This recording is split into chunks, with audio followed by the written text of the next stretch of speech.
Saat keluar dari toilet, Aji masih bisa melihat Lily bergerak meninggalkan meja mereka. Ia mulai menjauh mendekati arah tangga menurun dekat pintu keluar. Mungkin gadis itu hanya ingin keluar sebentar.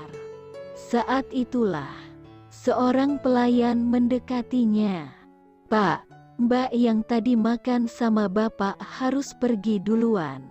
Ada," beritahu pemuda pelayan itu dengan ramah. Aduh, terdengar suara jeritan memecah di antara suara deburan ombak tepi pantai dan keramaian restoran. Memotong percakapan itu, pelayan itu berhenti bicara. Sesaat Aji dan pemuda itu saling memandang. Sama-sama melemparkan tatapan penuh tanda tanya. Lalu seperti diaba-aba, mereka berdua sama-sama menoleh ke arah asal suara itu. Jantung Aji berdebar kencang. Ketika menyadari suara itu berasal dari tempat Lily tadi terakhir terlihat. Tanpa peduli apapun lagi, Aji berlari ke arah suara itu. Ingin memastikan itu bukan Lily. Pemuda pelayan itu, juga beberapa pelayan lain ikut menyusulnya dari belakang. Kerumunan orang-orang membuat Aji tak bisa melihat dan buru-buru ia menyibaknya. Satu persatu orang-orang itu minggir hingga Aji bisa melihat siapa yang sedang jadi pusat perhatian kerumunan itu. Gadis Badung itu ada di sana. Terduduk dengan mata merah dan bibir bergetar menahan tangis. Menatapnya memelas. Di sekelilingnya, orang-orang masih berdiri memandanginya. Ada yang menatap iba. Ada yang merasa itu lucu dan senyum-senyum. Bahkan ada beberapa yang merekam kejadian itu dengan ponsel sambil menutup mulutnya. Hanya 2 pelayan perempuan dan 1 tamu yang ikut bersimpuh di dekat Lily menanyakan keadaannya. Aji membalas tatapan Lily. "Bangun, berdirilah," perintah Aji tenang dan dingin. Sebenarnya, Aji khawatir, sangat khawatir. Tapi ia tak tahu harus bersikap bagaimana di tengah orang banyak begini. Ia tak terbiasa menghadapi situasi ini. Gadis ini juga manjanya luar biasa. Kalau ia memeluk dan memperlihatkan kekhawatirannya, Lily pasti menangis meraung tanpa peduli kehadiran siapapun. Seperti anak kecil, akan lebih sulit menanganinya jika ia seperti itu.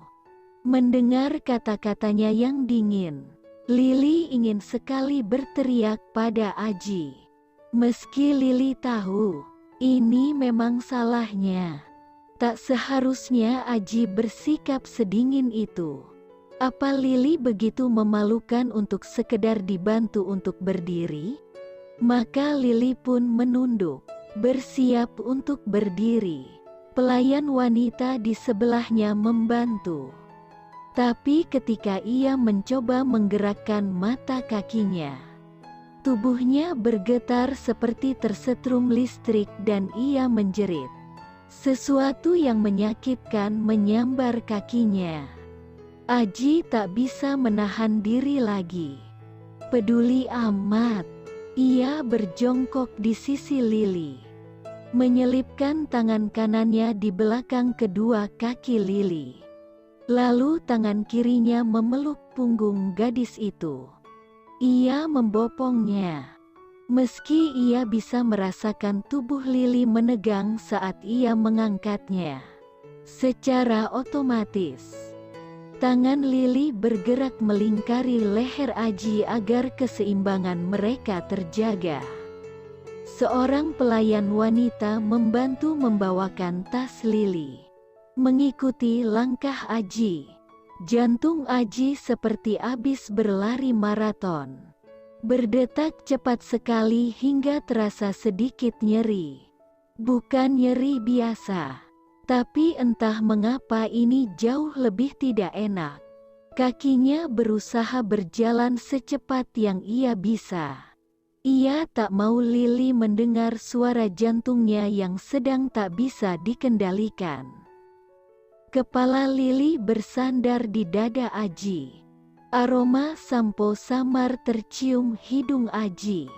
Wangi yang membuat Aji mempererat cengkeramannya di punggung Lili. Tubuhnya begitu mungil hingga Aji merasa seperti sedang menggendong anak kecil. Bukan gadis dewasa. Disadari atau tidak oleh gadis itu, tangan Lili malah menempel di dada Aji. Telapak tangan yang hangat semakin mempercepat detak jantung Aji makin tak karuan. Bisa-bisa aku terkena serangan jantung bersama gadis ini. Aji langsung membawa Lili ke mobilnya. Selesai mendudukkan Lili di kursi penumpang dan meletakkan tas milik Lili di pangkuan gadis itu, Aji kembali masuk ke restoran. Tak lama, karena setelah itu ia keluar lagi, bersama seorang pelayan yang mengikutinya dari belakang. Entah apa yang mereka masukkan dalam bagasi mobil.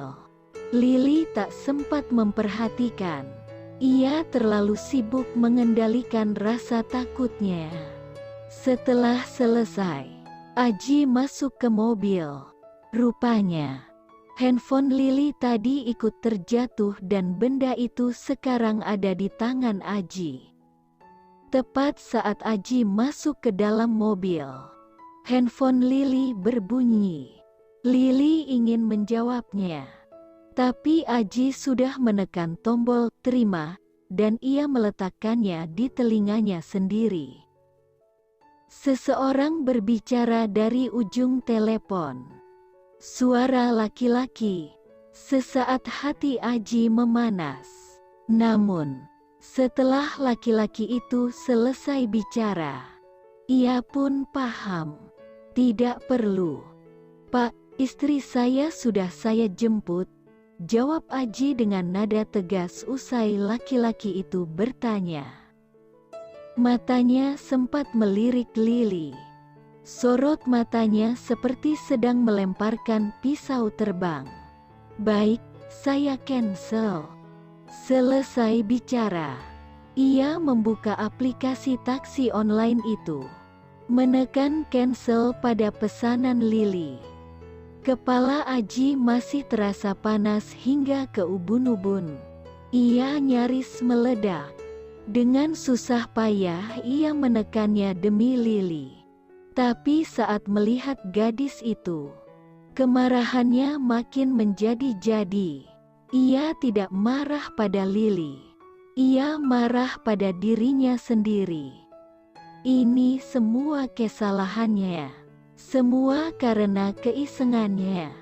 Bagaimana bisa ia berpikir untuk mengerjai gadis Badung tapi bodoh ini?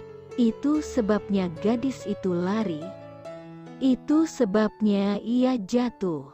Mengingat ide gilanya itu, tanpa sadar Aji memukul gagang kemudi keras-keras. Lili terkejut. Bibirnya bergetar makin kuat. Maafin Lili. Pak, desah Lili ketakutan. Aji menoleh dan melihat wajah Lili yang ketakutan. Ia tahu gadis itu pasti mengira ia marah padanya. Aji menghela nafas panjang, berusaha melunturkan emosinya. Tanpa berkata apa-apa, Aji menyalakan mesin mobil. Ia tak tahu harus bagaimana mengurangi emosinya ini. Ia harus mencari cara melepaskannya. Tangannya pun memutar kemudi kuat-kuat, hingga suara mobil berdecit terdengar ketika meluncur keluar dari parkiran. Satpam yang sedang berdiri tak jauh juga terlihat kaget. Lili semakin mengkeret. Aji jelas masih marah. Ia bahkan sengaja membelokkan mobil dengan mendadak seperti itu. Lili benar-benar ketakutan. Ia takut mobil ini mungkin menabrak orang tak bersalah. "Pak, jangan marah lagi ya," bisik Lili. Kali ini tangan gadis itu menekan tangan kiri Aji. Lembut. Aji bisa merasakan kehangatan telapak tangan Lili menempel pada kulit lengannya. Mengaliri kehangatan hingga ke hati Aji. Emosi Aji seketika menurun. Hatinya melunak. Ia menoleh sekilas. Dan wajah Lili tampak tenang. Ia terlihat lebih baik. Senyum tipis tapi takut-takut menghiasi wajah gadis itu. "Maafin Lili ya, Pak," bisik gadis itu sekali lagi. Sangat lembut. Aji hanya diam saja. "Bukan kamu yang salah, Li. Tapi saya yang sengaja membawamu ke restoran itu.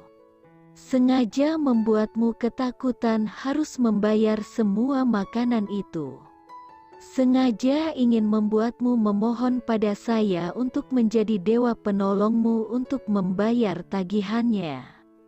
Saya yang bodoh, mengira bisa membodohimu. Saya yang salah." Tapi gengsi Aji terlalu tinggi untuk bisa mengatakan sejujurnya. Ia tak bisa melakukannya saat ini. Tidak saat ini. Tanpa sengaja. Aji melirik tangan Lili yang masih menempel di tangannya. Ia terkesima saat Lili menarik tangannya lagi. Ada bercak darah tertinggal di situ. Tangan Lili juga terluka rupanya. "Asteris, kita ke rumah sakit sekarang," makinya tanpa sadar. Kaki Aji menekan pedal gas dalam-dalam. Tak sadar ia merutuk, menyumpah dalam hati. Mobil melaju dengan kecepatan tinggi. Gadisnya terluka, dan itu karena dirinya. Di sebelahnya, Lili memegang safety belt kuat-kuat sambil berdoa. "Ya Allah, tolong terbangkan saja mobil ini, biar langsung sampai. Biar Lili gak takut begini. Kasihani Lili. Ya Allah." Lili masih perawaan.